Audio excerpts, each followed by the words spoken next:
Youth is a special treasure. It is a period of search and discovery, open to different types of conclusions about almost everything.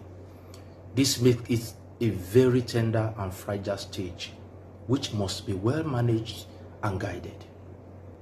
The guidance provided for the youth in this probative stage must not be as urgent as the probing itself, but must be patient and well tailored to give proper guidance and direction.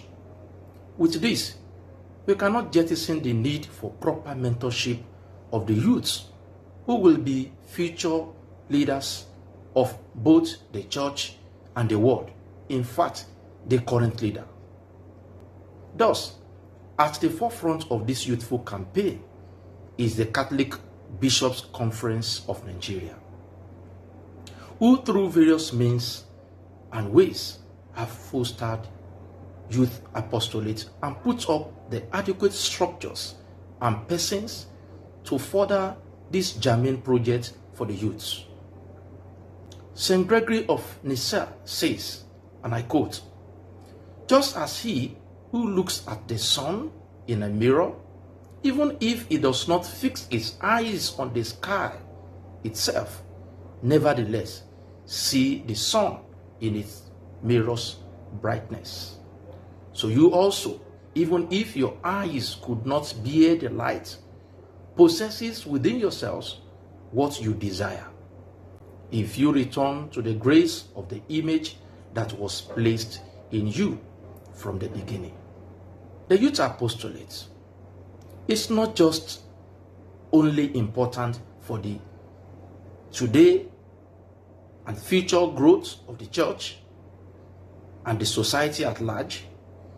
It also serves as a beacon of hope for all youths, most especially in a society like ours, where they are vulnerable and their future, as you will all agree with me, is unassured. The youth apostolate in the church stands as the propagator of the integral formation of the young people, bearing in mind that young people are the fertile and the new soil that God gives to Christian community and the world, and need to be cultivated by capable hands. The youths need the guidance and support of the church as they navigate through the most challenging times of their lives. Quoting the Archbishop of Lagos, Most Reverend Dr. Alfred Adewale Martin, "As in every place in the world, the youth also are the future of the church. So these adults who receive the touch of faith from their touch of faith to the youth. This can only be possible if at every stage of church, through the various programs and apostolates that are designed, full-time, fully funded programs of the various archdioceses and the dioceses, and must be run by trained personnel. Trained personnel, I emphasize. St. Ignatius says, try to keep your soul always in peace and quiet, always ready for whatever our Lord may wish to work in you. It is certainly a higher virtue of the soul and a greater grace to be able to enjoy the Lord in different times and different places than in one." The Catholic Youth Organization of Nigeria. The formation of the Catholic Youth Organization of Nigeria is a backdrop of the church's concern for youth formation and participation in the church's life. It is geared towards a holistic formation of the youth who are the church of today and the hope of tomorrow.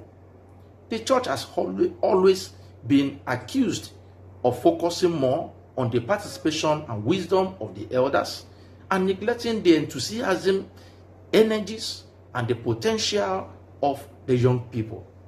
Today, you will all agree with me, the Sion is present in every archdiocese, diocese, parish, and the station church in Nigeria, and her presence and activities are vividly clear to all in the church. The fruitful impact of the youth is due to the faithful adherence to the aims and objectives of the Catholic youth which creates a smooth path to achieving their desired goals. Zion is more like a school, as I've always said, far away from a pressure group. It is never a pressure group. I will end with this session with a quote from St. John Bosco that says, "I have promised God that until my last breath, I shall have lived for my poor young people. I study for you, I work for you, and I am also ready to give my life for you.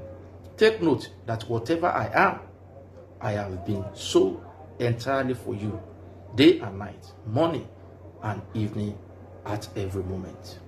Thank you so much for listening to this session, and may God bless you.